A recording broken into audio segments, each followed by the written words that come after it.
Right now, the conversation around Avengers Doomsday isn't about hype, it's about confusion. Because let's be honest, these teaser trailers haven't exactly set the internet on fire.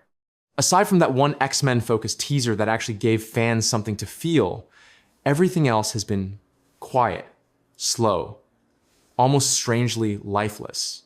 Characters standing still, dramatic lighting, no real context, no clear stakes, no explosive reveals. For a movie that's supposed to be the next Infinity War level event, the marketing so far has felt like it's holding its breath instead of roaring. But now, the Russo brothers themselves have stepped in to explain what's going on behind the scenes, and their explanation might change how we see these trailers completely. According to directors Anthony Russo and Joe Russo, these teasers were never meant to function like traditional trailers. They weren't designed to show plot, action, or even excitement in the usual way.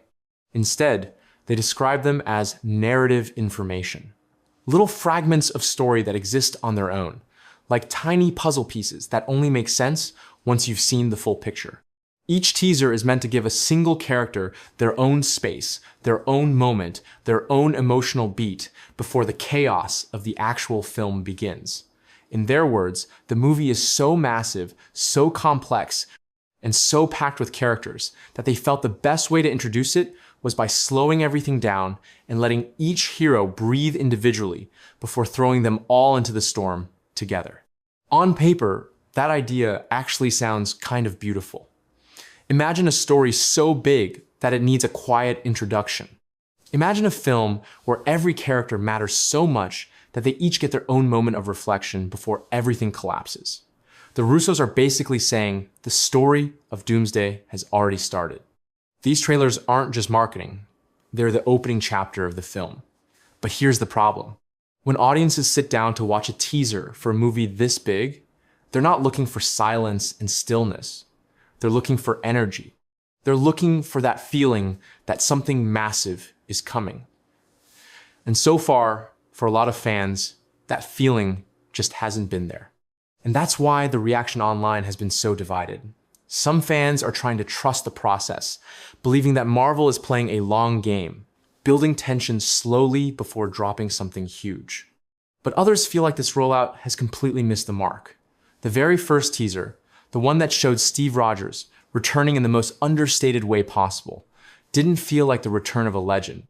It felt like behind-the-scenes footage that accidentally made its way into the final cut. This is one of the most important characters in the MCU, and his comeback moment didn't land with the emotional impact people expected. And from there, each teaser that followed only seemed to lower the energy even more. Until finally, the X-Men teaser reminded everyone what excitement is supposed to feel like. What makes this situation even more interesting is the pressure on the Russo brothers themselves. These are the same directors who gave us Infinity War and Endgame, two of the biggest and most beloved superhero films ever made.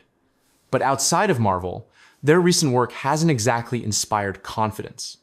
Projects like The Gray Man and The Electric State didn't hit the same way, and now all eyes are on them again to see if they can bring the magic back to the MCU.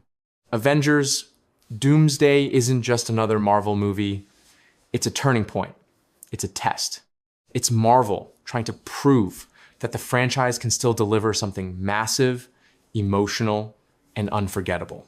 And then there's the biggest twist of all, the return of Robert Downey Jr., but not as Tony Stark, as Victor Von Doom. That alone should have been enough to break the internet. And it did. But it also confused people, excited them, made them question everything they thought they knew about this universe. And now the tone of these teasers suddenly makes a little more sense. Because Dr. Doom isn't a loud, explosive villain. He's cold, calculated, controlled. Joe Russo even said it himself. Doom demands a certain tone. A darker tone, a heavier tone. A tone that maybe doesn't rely on flashy trailer moments, but instead builds a sense of dread. But still, fans are asking a very fair question. Even if the tone is darker, even if the story is complex, should the marketing really feel this flat? Because if these teasers are supposed to represent the beginning of the story, then what does that say about the pacing of the film itself? Is Avengers Doomsday going to be a slow burn? A heavy, emotionally dense story that takes its time before exploding into chaos? Or are these trailers simply holding back everything good to avoid spoilers? Because that's the other side of this conversation. Marvel has been burned before by giving away too much in trailers. Fans decoded Infinity War months before it released. Endgame was dissected frame by frame. So maybe this time, they're overcorrecting. Maybe they're trying to give us nothing so that when we finally sit in the cinema, everything feels new. Everything feels shocking. Everything feels earned. And if that's true, then maybe these boring teasers are actually a sign that something much bigger is coming. Something they're desperate to protect. Something that can't be spoiled in a 2-minute trailer. Because at the end of the day, Avengers Doomsday is still shaping up to be one of the biggest crossover events Marvel has ever attempted. Avengers, X-Men, Fantastic Four, multiversal variants, returning legends. Everything is converging into one story. And if the Russos manage to pull it off, if all these quiet little teaser moments connect into one powerful narrative, then maybe we'll look back at these trailers and realize they weren't boring at all. They were just the calm before the storm. But until we see that storm, until we see the full picture, the question is still hanging in the air. Are these teasers a genius piece of long-term storytelling, or a warning sign that Marvel is losing its grip on what makes these movies exciting? We won't have to wait too long to find out. Avengers Doomsday hits theaters on December 18. And when it does, we'll finally see whether all this quiet buildup leads to something truly epic or something that never quite takes off.